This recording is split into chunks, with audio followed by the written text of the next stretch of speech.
Hey fam, welcome back, welcome back. Tonight you're rolling with the fam on this good old Friday.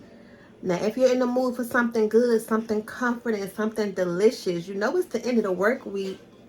So we're not expecting you to be in the kitchen all night. So we're going to show you how to make something good, something homemade that your family will love. And you can have some leftovers for Saturday because you don't have to worry about cooking, with this meal. If you're new to our channel, welcome. We're going to show you some good, easy meals that your family will enjoy. Some grocery tips, shopping tips, lifestyle with us, just random moments in large family life. Okay, so enjoy. If you're new to our channel, again, go ahead and subscribe, hit that like button. We do lives from time to time now, so that means we're going to pop up on you. And just be ready to go. So let's go ahead and get cooking. Okay, so I pretty much went in the store, didn't really know what I was going to cook tonight. I just looked at the meat, started from there. I came across these pork chops. This was pretty much like the most reasonable thing because even the ground beef was like $17, and I was like, no, not tonight. So we'll go with these. We can fry them up, and they're the thin ones. And then this right here, a lot of you may buy these from your grocery store. They're already the pre-made mashed potatoes. If you want, you can just take this right out the box, throw it right in the microwave or the oven, and then call it a night. You have dinner. But we wouldn't be rolling with the fam without jazzing this up a little bit. So we'll show you how to take this ordinary, box pre-made and make it your homemade. And then we're going to make some vegetables too. So stick around, and I'm going to go ahead and start to wash these pork chops and get them ready. I did go to the dollar store. I just put the grease in here. So I'm going to go ahead and cut that on in a little bit. And let me show you a few things that I just bought. I seen this at the dollar store. I thought this was neat. And it's big enough, so when I'm ready to go ahead and start to fry up the pork chops, I could just go ahead and shake this instead of getting a plastic bag or the brown bag. We're going to use this today. And I'll show you in a little bit what we're going to be using as far as the breading. I'm trying something new tonight, so just stick around and enjoy. Happy Friday. Okay, so here's what I'm about to show you that's really important. If you fry pork chops all the time and you notice that when you fry your pork chop, it curls up as you fry it and it looks like this after it's done, you need to do what I'm about to do. And then that way you don't have to worry about it curling up. It will just lay flat in your pan. This is a trick. You can take a little knife or a sharp knife, go in right at the tip of where the pork chop is. You don't have to do a lot, and just clip it. So now, once you fry the pork chop, it's going to lay flat as you fry it, and it's not going to curl up because that's what you don't want to happen. If you don't mind the curl up, then you don't have to do this step. But if you have OCD like me in the kitchen, or anybody else who just wants their food to look nice, then do this step. Now this is a bigger piece, so I'm just holding it out right here, and I can see that this part is where the most tension is. I'm just going to cut it right there. Just going to cut it right there. Okay, so now we can go ahead and season them up. I'm going to take some mustard, so in a way you can say these are going to be the mustard fried pork chops. And you can add as much as you want to. There's no specific amount. And hopefully you guys seen how we season our fried chicken, because that's the first step in making some good fried chicken is the seasoning. And we did it differently than how we're doing it right now to give it some extra flavor. That's some onion powder right there. So if you are new to cooking, or just haven't made any fried chicken, or just want to know some different seasonings to use, make sure you go ahead and check that video out. This is the garlic. Add a little bit of cayenne pepper for some heat. I'm going to add a little bit of this. If you don't have any of this in the bottle, that's fine. But check your grocery store. Sometimes they have those packages of seasonings that you can add to your meat, you know, like the taco seasonings. And I'm adding a little bit of this because that sweetness is going to go good with the pork. All right, just a little bit. This is the seasoning that we're going to use today, this crispy fried chicken. I don't really go by what the bag says, so if it says fried chicken, I'm still use it for my pork chops or anything else. This just lets me know that it's going to be good on pretty much anything. Okay, so I haven't tried the Sylvia's before. I'm going to try it today, and I'll let you know. So we're going to go ahead and mix this around and then go on to the next step. Now, most of those breadings are already seasoned. That's why I showed it to you. So you don't have to go too crazy, you know, with your pork chops. So you can just add as much or as little as you want to. Just, you know, make sure everything is rubbed in good. You know how you feel about the massages. Y'all know we don't play about the massage. And sometimes it's not even the meat. It's the actual fat that's surrounding the pork chop that you need to cut. So don't cut too much. Alright, so we got all the seasonings rubbed down good. From here, you can just let your meat rest a second. Go ahead and get your flour together or your breading and then move over to the grease. Alright, y'all. So while we let the pork chops rest, we're going to go ahead and prep the first side dish, which are the vegetables. I picked up some mixed vegetables today. I know they're going to be laughing at me because I don't buy just the peas by itself because I don't like them. So unless Daddy picks them up, I don't really pick them up. So, but the mixed vegetables is close enough where you can get everything in the bag, including the peas. So I figured I'd switch it up tonight.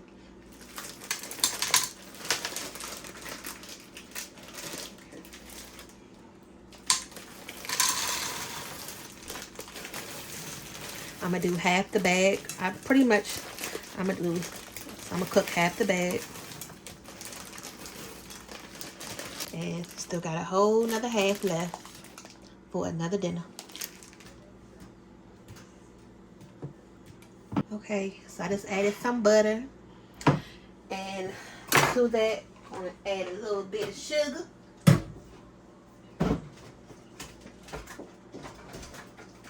Most people don't add any sugar to their mixed vegetables, but we do, like just a little bit. You don't have to go overboard, but just a little to make it sweet. Okay, and then your normal seasonings, your salt and pepper.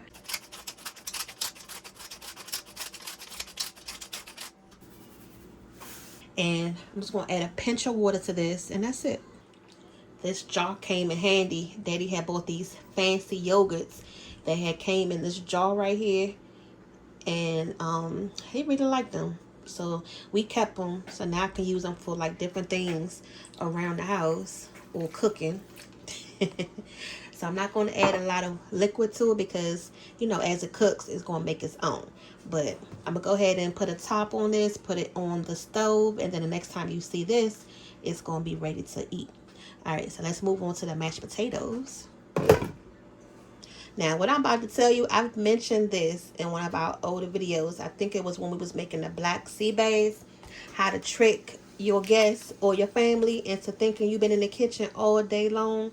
But in reality, you went and bought you a whole, you know, container of already made mashed potatoes. And they have these in macaroni and cheese and sweet potatoes as well. And we buy these all the time. They're really good, you know, for those days where you just really don't feel like cooking. So it comes like this, and it's meant to just put right into the microwave or put right into the oven. And that's why it still has a little liquid in it, because it's still cold. You gotta cook it. Alright, so I'm gonna add that liquid to it because that's what's going to help, you know, keep it moisturized. But what I do is take it out and let me break it up a little bit. Alright, so just break it up so it doesn't have to look so crazy. And don't worry, because once you heat it up in the oven, right now it's cold. So don't go by this look right now, because that's why you got to warm it up. So, but we're going to add a little bit of extra 2 hours. Now to this, I'm going to add some of this garlic and herb butter. Just bought this. Do you guys leave your flaps on? You know how you take something off? Do you take this off, or do you keep it on and just keep the top on it like this to keep it fresh? Honestly, it drives me nuts. So I always like to just take mine off. I know daddy sometimes like to keep it on depending on what it is, but go ahead and comment down below. What do you guys do with that little plastic on top? Do you really believe it helps to keep it preserved better, or it really just doesn't matter? Okay, so from here I'm just going to take a little bit of this, and it's soft. I'm going to add it right in there. And this right here, you guys, is something special that you can add if you keep your pantry stocked and you have a lot of kids and they like Alfredo. We had some Alfredo. This is some creamy basil. So you can use this in place of like milk. And this is going to help your mashed potatoes get a nice creamy flavor as well. Because honestly, really don't even have any more milk. And I just went to the store and forgot some. We have the almond milk, but that's vanilla flavor. And I can't put the vanilla flavored almond milk in the potatoes. So I still have to remember, because we really switched to almond milk now, so I really have to remember to still get some regular milk for cooking purposes, you know. So I forgot, but like I say, this Alfredo can serve as your milk. So what you're gonna do is just mix that up, and you see it's starting to look like regular mashed potatoes already, y'all. Don't overthink it. I know you want to make the home cooked meal, but sometimes you may not have a lot for a whole bag of potatoes, or you don't feel like boiling the whole bag of potatoes, or however many potatoes you need to boil. You just want to get something quick and easy where you just want a microwavable meal. Just throw it in the oven meal. And this is that right here. So once I get everything stirred up, that's the oven going off, letting me know that it's ready. Now, if you have some sour cream, you can add that on here too. So what I'm going to do now, I'm not done yet. Now, if you wanted to, you can just throw these in the oven just like this, and it will be fine. I'm just going to top it with a little bit more Alfredo.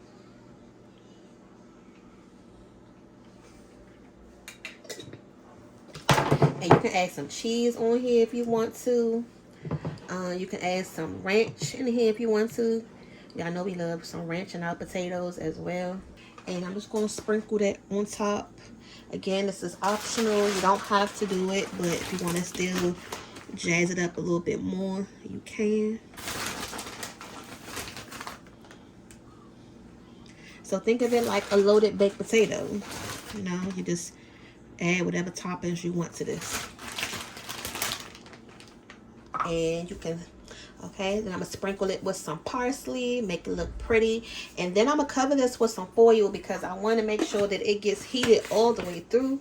You need to make sure it comes up to a nice bubble.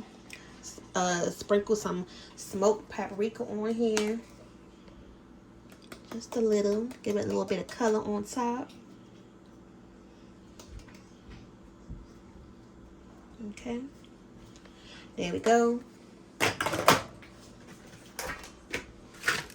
And heat it up for about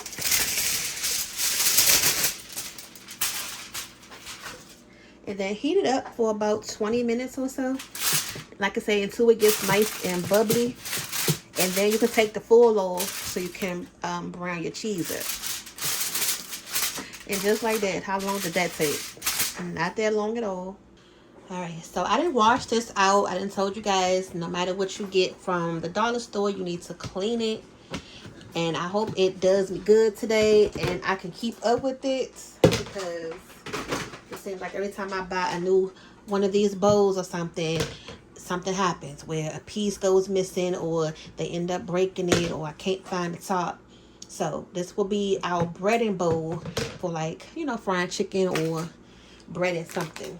Now again, today I'm going to be using this Sylvia's. Y'all know she has all type of things, a whole line, vegetables and everything else. And I always see, you know, something in this manner, or like her what is it, cornbread and things. So Go ahead and comment down below and let me know if you like Sylvia's or if you don't like it. Let me know, because that way I'll know for sure and I won't have to keep wasting my money. But she does specialize in soul food, the queen of soul food, you know. So big ups to the comfort meals. So let's go ahead and try it out. So what I'm gonna do is I'm gonna go ahead and pour all of this into the bowl, and depending on what I'm doing or frying, sometimes I don't even use it all. I may just use like half of this and then stretch it with some regular flour. That's another option too. If you don't want to waste the whole bag, you can use half of this and just put some regular flour in it, and then there you go. Especially if you think you like over seasoned your meat, and because this is season 2, so you don't want it to be too salty once you finish. So let me taste it, and then that way I can know for sure which direction I want to go in. But I can smell the seasoning.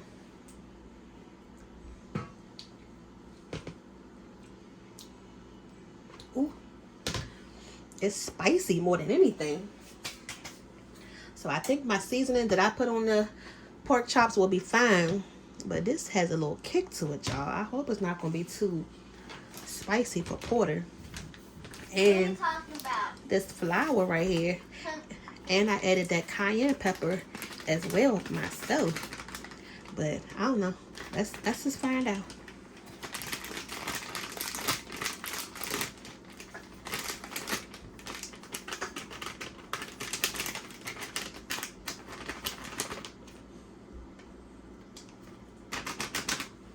Okay, now to this,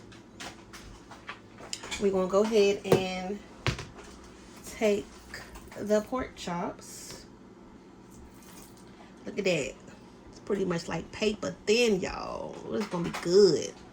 Okay, drop them in.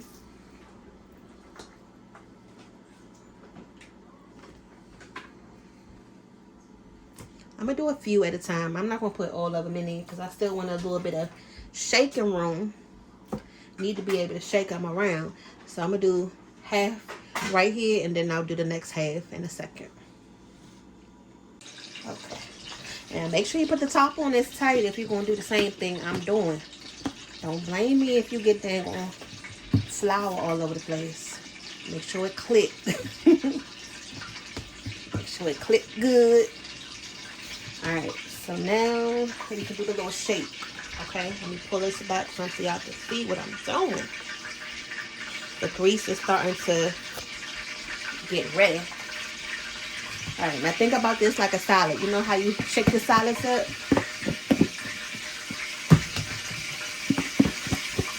Shake that around.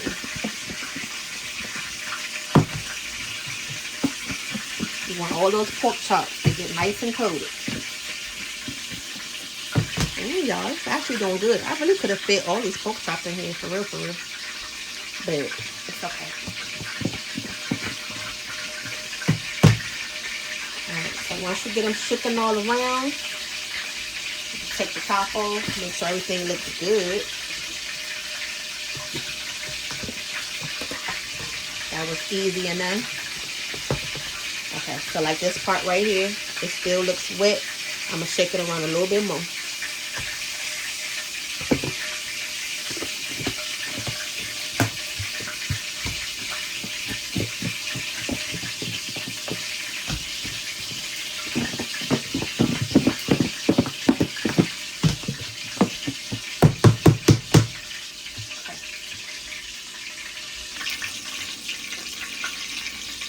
Vegetables over there cooking, and now we're about to go ahead and start the frying. And this pan is hot, so be careful. And it's not a lot of oil in here, as you can see, just enough to go ahead and get your pork chops fried up. Okay, now once you take the pork chops out, just go ahead and fan all the excess off. You don't need all that in there with your grease. You're gonna lay it in here, but lay it away from you.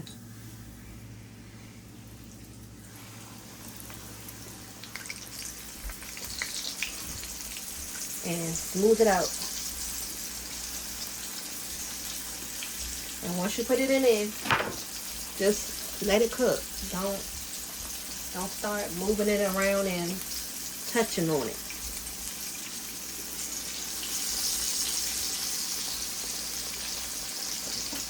Actually, I'm going to do about 2 at a time because they pretty big.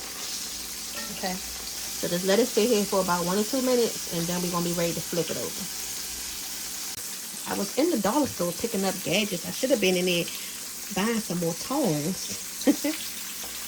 I don't have any more. I would love to go in with some tongs right about now versus using this fork. But if you can tell, like, right around the edges, you can see it's starting to get crispy. That's one indication you can know that it's ready to go ahead and flip.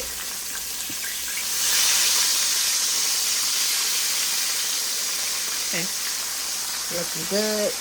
Now you see what I'm talking about? It's laying flat. Now, of course, this one did curl a little bit, and that curling will kind of interfere with your batter frying all the way. This one did a better job with it laying flatter because it has a nice even fry to it. So that's what I mean by cutting it a little bit before you put it in here, so everything lays flat and cooks evenly. Okay. Now, in between time, this is the last one that I have to batter up. And then as I take them out, I'm just sitting them on the top so they can just rest for a second. But I just bought some paper towels so I can sit these pork chops on. And it's like the roll then has disappeared. Alright, so I finally found the roll of paper towels. I then took them in my room and forgot that I set them on the bed. Don't I hate that? It's like you tearing the whole dang on kitchen up trying to find something that's not even in here. Alright, so I'm just going to lay some paper towels right in here.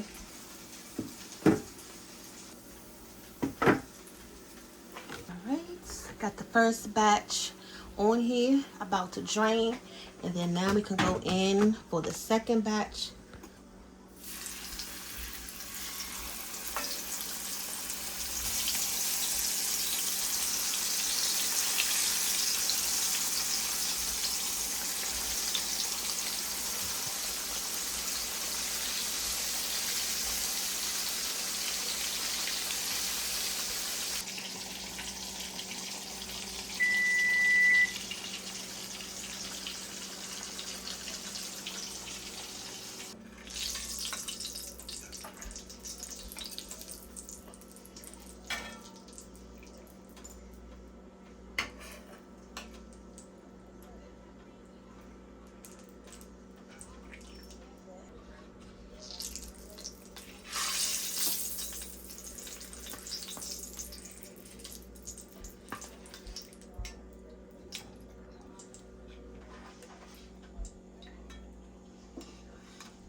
So look, y'all, I tried to wait for you for a second before I end up stealing the piece to sample, but they are really good.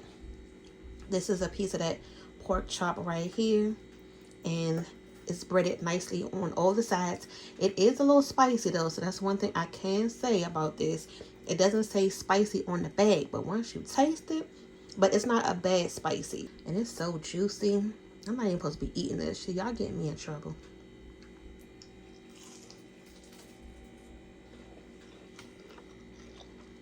You will see the mustard right there. Look how juicy it is. And it's the bone, so you know this is the best piece right here. Now, the one thing I'm going to say is I don't think it's fair to judge somebody as far as how fast they eat their piece of pork chop off that bone. Or if they eat a nice juicy rib, how fast they eat it off the bone. Just leave that person alone. They enjoying their nice bone and everything. Don't mess with them. If y'all can see how fast I ate all that dang on pork chop off that bone, it was just so tender. Leave that person alone. Let them be. Okay? Alright, so I got the piece of pork chop. I'm going to go ahead and show y'all how I'm going to fix Daddy plate. He's asleep right now, so he's not about to come out here. And I know he gonna be laughing at this video because I'm always complaining about him and his smacking. But these are the mixed vegetables. And that sweetness from the vegetables with that little spicy of the pork chop is gonna go good together.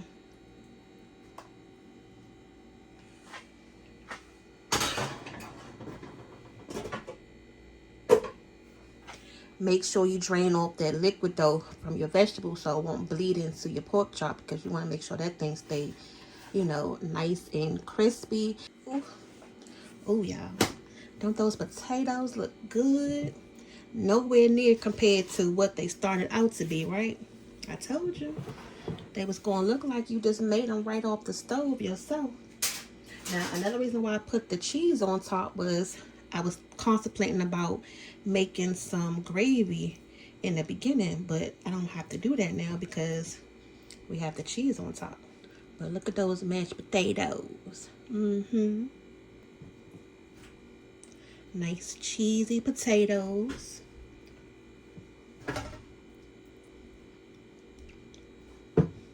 And this is good enough. All right, then once more, we got the cheesy potatoes. That was once the store-bought potatoes, but we made them our own. We have that nice fried pork chop. Ooh. And those mixed vegetables. Y'all, go ahead and get your some right through the cameras. Piping hot right out the oven. Go ahead and subscribe. Let us know if you like this Friday night cooking meal. And don't go too far because Sunday's coming up. So you know we're going to have a good Sunday night dinner. And I can go ahead and give you a little teaser. I'm thinking about making some barbecue turkey wings. Make sure y'all keep an eye out for that video. So we'll see y'all back next time. I'm going to go ahead and wrap Daddy plate up. And you never know what's coming out next. So stay tuned. Bye.